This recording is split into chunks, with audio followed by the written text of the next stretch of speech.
Good morning, everyone. I'm so excited today, because we come to our last subchapter in chapter 1, which is 1.6. These sections it will talk about the reflections, absolute values, and other transformations. And the other part I'm excited is because tomorrow is holiday. Okay, yeah. We are going to overview some of the transformations that we have learned, and maybe a new things to you is the absolute value. Let's begin with the first one. So the first one is the vertical translation. Vertical translation happen when you have this kind of algebraic form: g of x equal f of x plus minus a, and plus minus a is outside of the parenthesis. That's why we call this an outside function. And when you have this outside of the parenthesis, if you have g of x equal f of x minus 2, it will shift the graphic, which is this f of x, if you notice, okay, shift down by 2 units. And if you have h of x equal fx plus 3, it will shift up by 3 units. I'll show you what does it mean. Okay, so this is what I'm talking about. If you have g of x equal f of x minus 2, shift down by 2 units. And if you have h of x equal f of x plus 3, it shift up by 3 units. The changes happen only on the y value. What do I mean is this: when you have x equal to 1, it will shift down by 2 units, so you have negative 2. Yeah, happen here. And when you have h of x equal f of x plus 3, it will shift up from 1 up until 4 over here. Let's go to the next one, which is horizontal translation. Horizontal translation happen when g of x equal f of x plus minus a, and the plus minus a happen on the inside of the parenthesis. When you have h of x equal f of x minus 2, one thing that you might be to be super careful is this: when you have x minus 2, it means that you have a horizontal dilations shift to the right by 2 units. So instead of going to the left by 2 units, because this is negative, it's actually moved to the right by 2 units. And when you have x plus 3, then it will shift to the left by negative 3 units. This is what the graphic look like. Yeah, so you notice when you have f of x minus 2, instead of going to the left, you have going to the right. Okay, don't mistaken the horizontal and vertical. Horizontal, like what I say, sometimes, not sometimes, it's always have an opposite or reciprocal meaning, and I'll show you with the horizontal dilation later. Okay, so this is what we have. And then next is the vertical dilations. Vertical dilations happen when you have the multiplication with the constant. If translation, you have plus, minus, addition or subtraction with the constant. But dilations, it has a multiplication with a constant. When you have half x, it means only the y value change by half. And when you have 2 times the f of x, the y value is multiplied by 2. Yeah, so this I'm going to show you what the graphic look like. So we have it over here. The orange dashed line is f of x. When you have g of x equal half x, then it multiply by half to it. And when you have h of x equal 2 times the f of x, it multiply the y value, so you'll have this kind of graph. 0, 0, it doesn't change at all because the y value is 0. Same over here when you have negative 0.8 or something, 0, it doesn't change also. Okay, let's move to the horizontal dilation. So on the horizontal dilations, you have g of x equal f times f of a times x. So the multiplication happen on the inside of the parenthesis. When you have g of x equal f of half x, it does has a meaning horizontal dilations by a scale factor of 2. Like what I say, horizontal always have a opposite or reciprocal meaning. So this will be 1 1 over 2, which is by a scale factor of 2. And when you have 2x happen inside of the parentheses, that will be horizontal directions by a scale factor of half. So this in the next I'm going to present you the graph weight. Okay, so this is what the graphic look like. It expand in horizontal directions. Yeah, so only the x value that change. Yeah, so when you have g of x equal with f of half of x, instead of becomes smaller by half, you see that it becomes wider by a scale factor of 2. And when you have h of x equal with f of 2x, it's shrinking by half of it. Yeah, let's have the reflections next. For the reflections, I'll just present it to you. When you have g of x equal with negative f of x, it means that it has a reflections to the x-axis. Yeah, so the x-axis act as the mirror. When you have h of x equal with f of negative x, then you have a reflections to the y-axis. Yeah, so this is what it looks like. Next is a new one, which is the absolute value. So I want you to think for a while.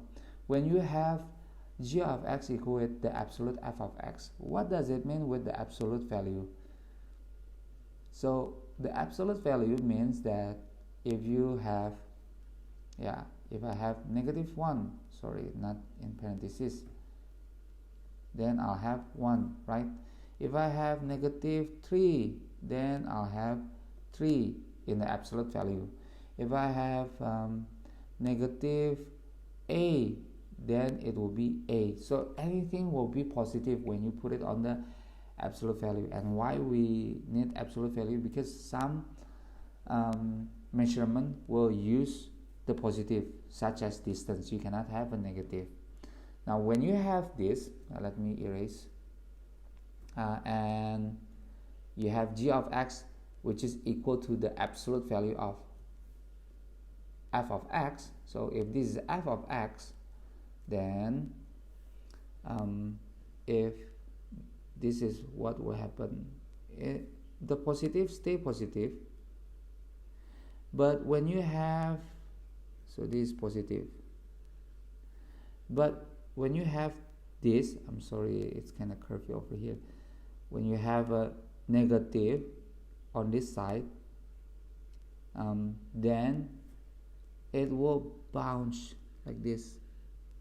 So if you have like this is negative 0.8, then it will be 0.8 also over here. Okay, I'll show you what the graphic in a better shape look like. So it will look like this. Yeah, it only has a what does it call, changes when the y becomes negative. It somehow translated becomes not translated, I mean transform into positive. Yeah, with the same magnitude. Okay, yeah, let's move to the next one, which is the absolute value. What happened if we have it inside the parentheses? Yeah, let's see. Oops. Okay, h of x equal with f of the absolute of x over here. So when you have its inside functions, try to imagine, I mean when you have a x equal to 1, then you have a f of 1, right? If you have x equal to negative 1, then what will happen if you put it to h of x? So h of x will be f of the absolute of negative 1 will be equal also to f of 1. So whether you have a x of 1 or x of negative 1, it will have the same value. If you have x equal to 2, it will has the same result with x equal with negative 2. So I will not change anything on the positive value. So the positive value will x equal with 0, 1, 2, it will stay like this. But changes will happen on here. Okay, when you have 1, you'll get the same value over here. When you have negative 2, you'll have the same value with 2. Yeah, so I'll show you what the graphic look like. Okay, so this is the graphic look like. It doesn't change when x equal with x is bigger than 0. The changes happen when x is smaller than 0. It transforms into the same value with the x is bigger equal to 0. Yeah, so it looks like a reflection, but it's not a reflection. Why? What's the difference with the reflection? The reflection, you will have the other part, the orange dashed line, move it to here. Okay, so this is not totally a reflections. This is like only half of reflections. Yeah, you can say it like that. Okay, let's move to the other terminology, which is odd and even functions. I presented over here when you have these two figure. One is the even function, which is the red one, and then the other one is the odd functions. How I can tell? So if you have f of, sorry, let me put it on the red one. If I have f of negative 1, then I'll get negative 1 to the power of 4 plus with 5 times with negative 1 minus 1, and then that will be equal to 3. Yeah, if you have f of 1, then you'll have negative 1 to the power of 4 plus with 5 times with 1 minus 1. So that's also equal with 3. Or you can see it on the graphic. When you have f of negative 1, it happens that the y is equal to 3 over here. When you have f of 1, then you'll have also same thing. The y is equal to 3. So later we are going to define it. So f of negative 1 is equal to f of 1. Same also, if you have f of negative 2, it will be equal to f of 2. Yeah, so it looks like the absolute value that we discussed before. Yeah, but this is a terminology that we call that is even functions. What is the odd function? Odd function happen when you have, let's try some numbers. Let's say negative 2. What is f of negative 2? So I can put it back to the equations, or I can just look from the graphic. If I want to know f of negative 2, which happened to be here, so I draw a line and then I'll find that, oh, okay, this will be negative 4. F of negative 2 will be negative 4. And then f of 2, it happened when the x is equal with 2, and it will have the value of y is 4. Yeah. So f of negative 2 is equal to negative f of 2. Let's put it on the definitions. Yeah, so this is the definitions. The function f is an even function if and only if f of negative x equal to f of x for all x in the domain. So when you have f of negative 1, that's equal to f of 1, which we tried before. And when you have the odd functions, it happens if and only if f of negative x equal with negative f of x.